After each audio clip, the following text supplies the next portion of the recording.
are you going to conquer the kitchen? No, I'm hopeless in the kitchen. A few months ago, I set fire to the kitchen, my wife's kitchen. I set fire to her oven.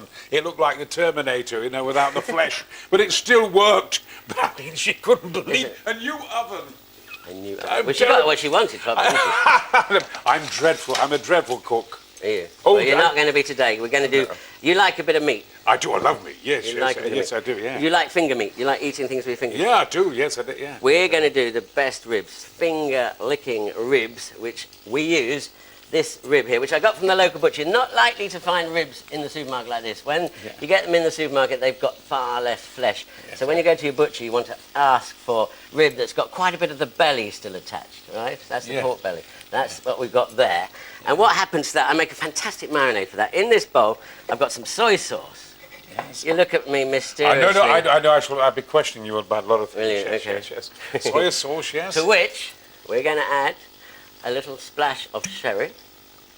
I can use any sort I'm amazed at the amount of wine and sherry and things that's used in cooking. You know. Well, the thing about cooking and alcohol, it burns off. You burn off the alcohol. You may be... Oh, Brian, would you just pull those out for me? They look like they're burning.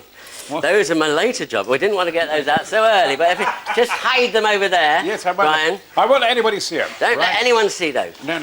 Pop them over there. Yeah, I've got a very powerful grill. I'll hide them, yes. We'll just pretend they look lovely when they come out. Now, and let's back to the marinade.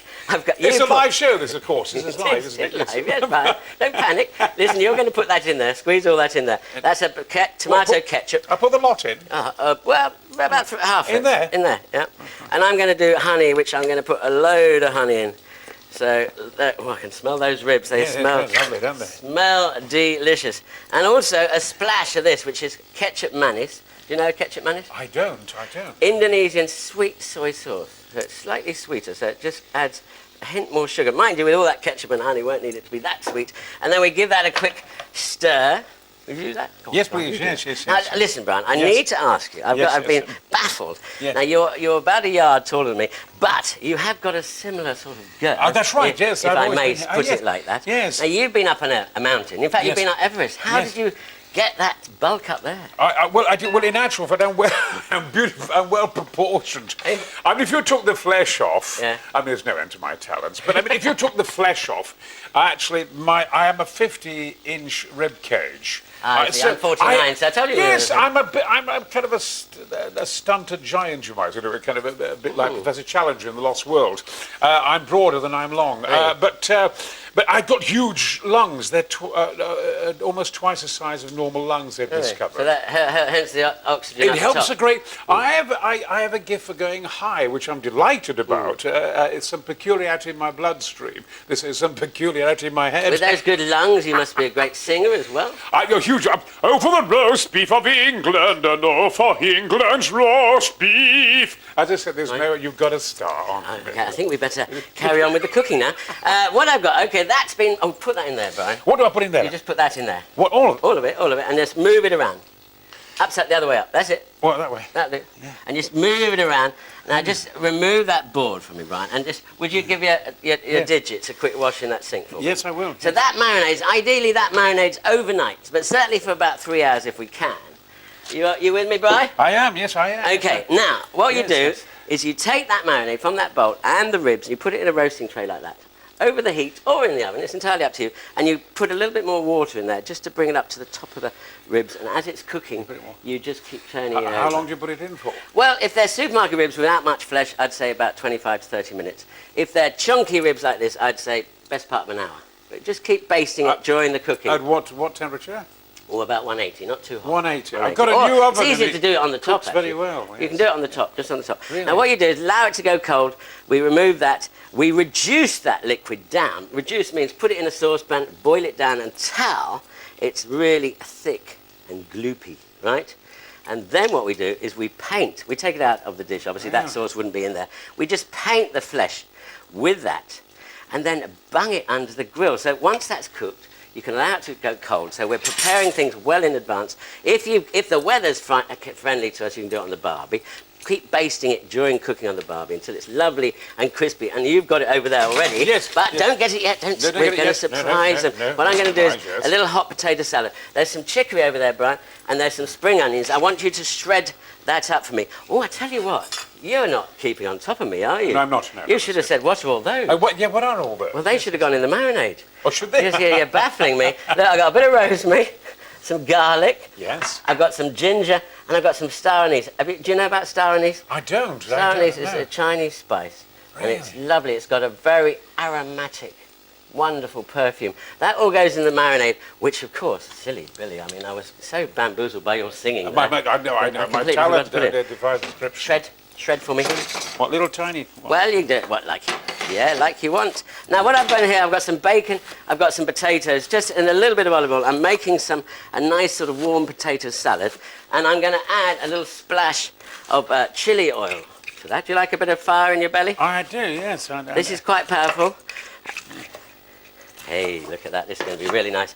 Now, Everest. Quite difficult to get good food up the top of Everest, I think. Yes, it is. In actual fact, on Everest, above 17,000 feet or 19,000 feet, you couldn't eat meat. The thyroid gland won't take it, so you're really on kind of porridge oats and things and soups. Honey? The body will not take meat above 19,000 feet. You were telling me once you had to almost ram food down your throat with a wooden spoon. I did. Yes, I did. You've got to force food down. It is quite hideous.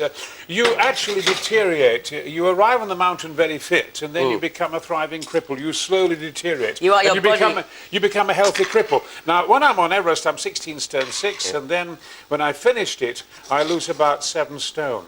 The muscles fade and everything fades. Yeah, you're almost dying up there, aren't you? You are indeed. Above 24,000 feet, you're dying rapidly. So you have very little time to get to the summit. Oh, gosh. Listen, let's get that. So I did the chicory. We added some coriander to that chili oil and a little bit of spring onion, and that's a wonderful warm potato salad. Now, Brian, would you bring those ribs over? Remember they're hot? Remember they're hot? Yes, of course. Oh, you nearly did that, didn't you? Now, have you got any more exciting adventures planned? Yes, I'm going to Mount Ararat to seek Noah's Ark.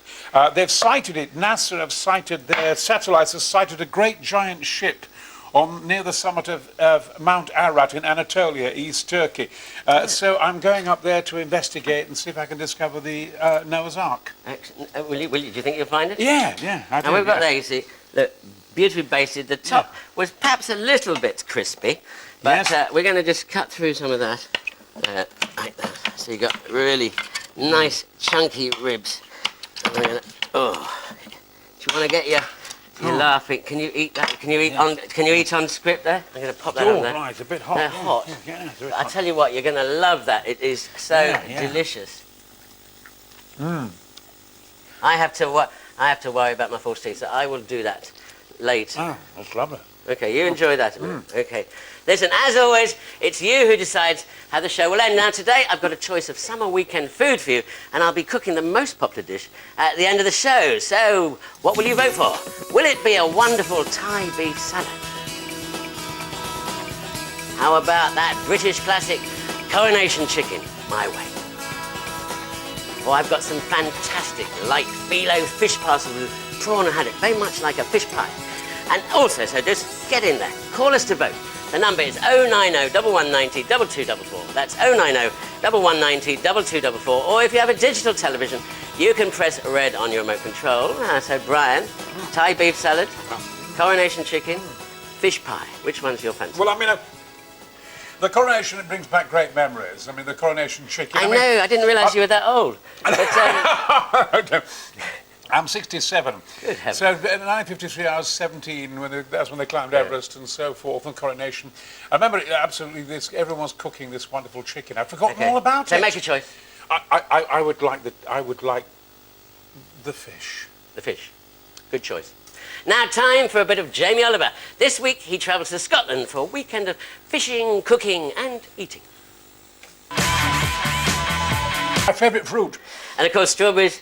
How do you like them? Just delicious? With cream? Oh, I love them with cream. I love them with sugar. Oh, I love them kind of like they are now. But I mean, I never tasted strawberry. I'm a war baby, a national health baby. They all look like this. Are you that, yeah? And we never tasted bananas or strawberries. There was after the war, a banana appeared at school. We'd seen them in Johnny Weissmuller films, and there it was, this little banana, a little tiny bit of it, and it's an amazing taste. It is and there was a government warning not to eat too many of them because people would actually died of overeating bananas. But strawberries I could eat and eat and eat until I died. Don't worry, they're safe nowadays. Okay. Now listen, Brian, come over here. We're going to get 3 dishes. I've got 3 quick strawberries. Strawberry shortbread I'm going to do first. With shortbread, you know how to do shortbread? Oh, no idea. I'm hopeless. I'm hopeless. So easy. Look, plain flour, semolina, sugar, butter. All in here, like that. Just straight in there. And you just bring it all together. Oh, what my mother should have loved to run a machine like this. They had to do it by hand, which is quite easy to do it by hand if you haven't got one of these, of course. You just bring it all together. And the idea is just pop on the lid and give it a blast. And that will look very flaky, it'll look very powdery, but you just tip it onto the counter and squeeze it all together. And then let it rest in the fridge for half an hour or so it gets nice and cold. And then you can roll it out. And then that's what we've got here. No water, nothing like that? No. Butter. But it's got to be butter. I mean, shortbread's got to be butter. Yes. I mean, don't eat too many of them, but it's lovely. Now, what we're going to do is just take a cutter, nick it out like that. So simple. And the beauty of this dough is you can just, all the bits and pieces, you just roll it up again, and you make some more. So we just look at that. You look a bit baffled. If I lived with you, I'd be a very big man. Do you want to live with me? Do you want to live with me? I'd be very, very, very big. Okay. Now, those go into another... That's another story. We'll talk about that later on. Quick. Steady, boy. A couple of 100 degrees, gas mark 6. I can't do it. A little bit of sugar on the top. Brown sugar, all white sugar. It's entirely up to you. Hey, it's down, boy. Okay, let's just move that aside. But now, this is what we got. After they're cooked, they're about literally 15 minutes, really crispy. Put them on a rack to cool, and they will feel a bit soft when they come out the oven, but they will crisp up. And we take a plate and pop one of those on there. How many minutes did you cook them for? Oh, about 15 minutes, very quick. Now, here I've got some cream. Of course, strawberries and cream, we all love that. Yeah. And I'm going to add that. If you'll mix while I add, I'm adding a big pot of Greek yogurt, so it's not quite so unhealthy. I could eat yogurt till the cows come home. Could you? I love it. I must get a machine to make some. Well, you could, I suppose. I mean, my gran used to do it with all the sour milk and stuff, but I suppose that's not so prevalent nowadays. It's pretty cheap now, isn't it? Or good value, should I say. Okay, now we're going to throw a few strawberries in there as well, just some chopped up strawberries. Hey, look at that. Now, I think you've got enough natural sweetness in a lot of strawberry, especially if you pick your own. Yeah? Let's just bang some of that onto our shortbread, like that. A couple more strawberries if we can find them, and then just pop another bit on there.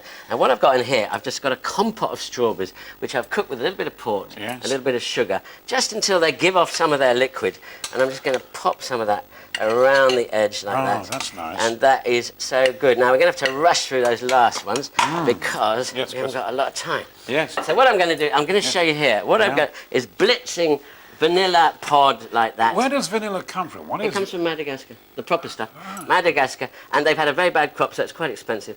Now that goes in there. It's just all blitzed up, and it's then passed through a fine sieve. Really nice idea. Just to sprinkle a bit. And I've got a bit here, which I'm just going to sprinkle over some strawberries, and it just adds that little bit of vanilla. It's wonderful. Now this is one, I want you to open that bottle of champagne for me, because we're going to make what I call the strawberry blonde, which people call me a strawberry blonde. And I'm going to add...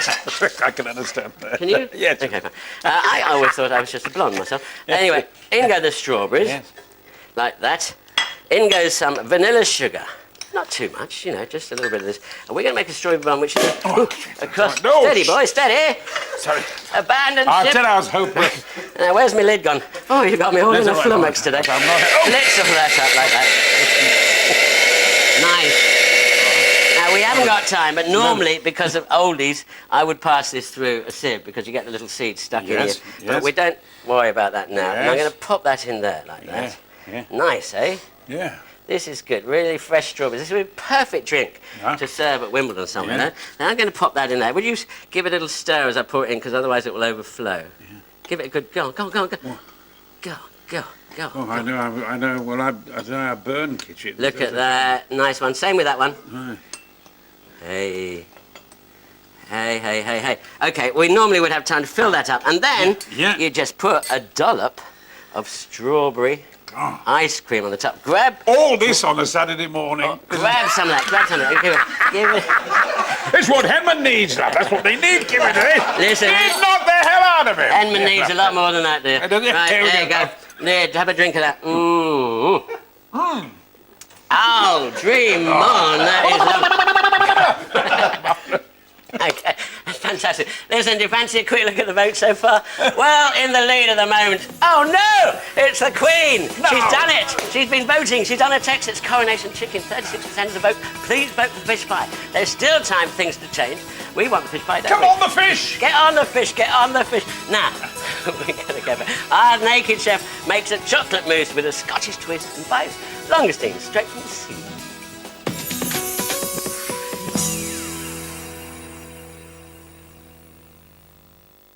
And I was so genuine, wasn't I? I mean, the Coronation Chicken had to win. No, of course it was the fish pie Come on, that was in the lead, not Come the on, the chicken. fish. The fish pie the is halibut. the winner. Listen, don't be disappointed, Queenie. If you're there and you wanted your chicken, just get on the website. It's there, and the other one as well, and the beef. They're all on the website. Now we're going to do this fish pie. It's a fish pie, but it's a fish pie with a difference because we're going to use phyllo pastry. Same sort of principle as fish pie, but we're just going to wrap it in pastry. It's very simple. Lovely thing you can do ahead. Now I've got some salmon which I've poached with a smoked haddock. I've used undyed smoked haddock, and that went in some milk. Undyed. That mean it was alive? Not the yellow one, not the bright. sorry. No, no. Please. You know, a little bay leaf, a little peppercorns, poached for about 8 minutes or something like that. Allow it to cool in the liquid if you can, and then you flake it. What want me to do that? What's flaking? Flaking means taking it off the bone. Well, it's not off the bone, but there might be 1 or 2 little bones in there, but taking it off the skin in nice big chunks. If you flake it into that bowl... Is the skin not desirable to eat? Or? Well, my cat likes it. Yeah. I'm not a great fan of skin when it's poached. I love it when it's crispy. Now, what I'm going to do is that with that liquor, we don't waste that. We don't give that to the cat. We make a bechamel sauce. Do you know what bechamel sauce is? No. Bechamel sauce is that classic sauce that my mum used to call white sauce. I'm sure loads of other mum did. And it is, the formula is 2 ounces of butter, 2 ounces of flour to 1 pint of liquid, usually milk. And you cook the butter and flour very slowly until get rid of some of the flouriness. Add your milk, usually the old rule, cold roux, hot milk, hot roux. Roux is the flour and the butter, hot roux, cold milk. But we don't matter, it doesn't matter, hot milk, whatever. That went in and made a lovely bechamel sauce there, to which I'm going to add some anchovy essence. Now you might think, that looks a bit lumpy in there, but it's because there's little bits of onion in there. I like to leave it. You can sieve it out if you want to. It's not a major problem. Just mix that anchovy essence. Anchovy essence is one of my favourite ingredients. I smear it over a leg of lamb. It just gives that wonderful saltiness. How are you doing over there? Now, what we've got here, we've got egg, hard-boiled eggs, not overcooked. We've got a little bit of thyme, a little bit of English mustard powder, and we've got a bit of parsley. Bung that all in there. Yeah. Together with some raw prawns. Now, I'm using them raw because if I cook them ahead, when you cook them again in the oven, they're going to get really rubbery. So I want to actually wait for the heat to penetrate the pastry and just cook them à point, as they say in French. Got that? À point. Sure. Okay, now, we're going to add, bring the bowl over here, big boy. There we go. Now what we're going to do is add enough sauce just to coat it. Give that a mix up there. Yeah, I think that'll be Uncle Brian. your turn, Uncle Brian. And then I'm going to use phyllo pastry. Now what I've got here, I've covered it with cling film, or you might use a damp tea towel. Yeah. Phyllo pastry, easiest thing in the world to use as long as you follow the rules. Now if you're going to the loo or you're going to answer the phone, cover it up because what happens in about 2 or 3 minutes, it goes really crispy and you won't be able to work it. And what I've done, I've buttered a sheet and I'm going to butter another sheet. I'm going to butter a sheet for you as well because I want you to make these as well. Oh. Now, okay. Now you... We're not sharp. You're not there. I'm going to give you that. I'm going to put that over there on your board. There you go. You have that bit. Do you say a little bit of butter? Well, just, yes, a nice little coating of butter. You put a dollop of that. I'm going to put a dollop of this in here. And make sure you've got a prawn, at least 1 prawn in every little parcel. There's one right in there. Yeah, well, you didn't wait for me to say where to put it. Now, you normally put it slightly towards the top of the parcel. I can move it. Here we go. And then fold over, push down so it's slightly flat. Okay? Like that. Bring the sides over like that. Okay? Mine's a bit like that. Or you can bring the sides over later. It's not a major problem. And then just roll it up.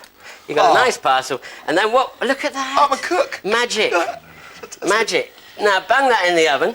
Here you go. Here's a roasting tray. Put those on there.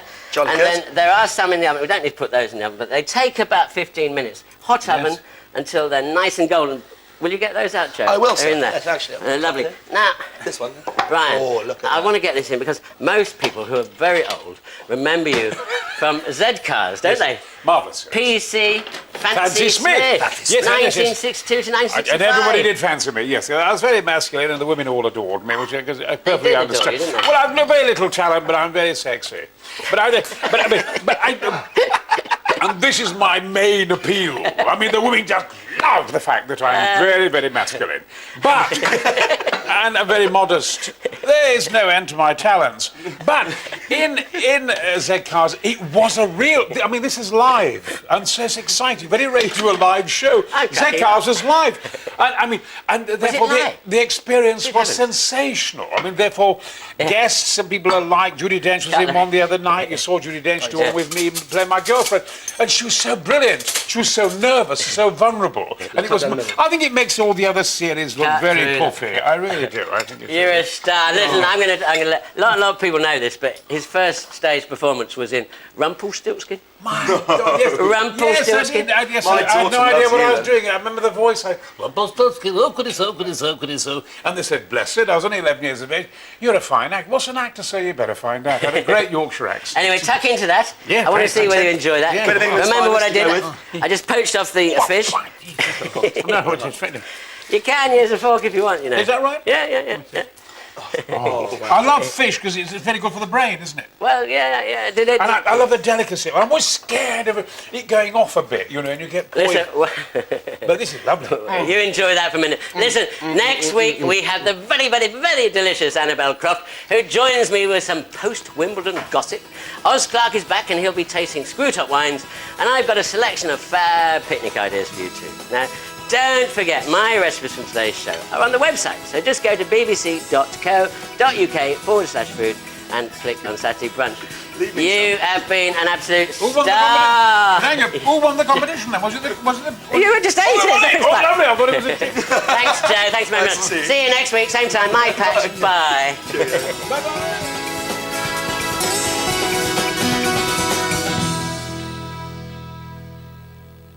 Next.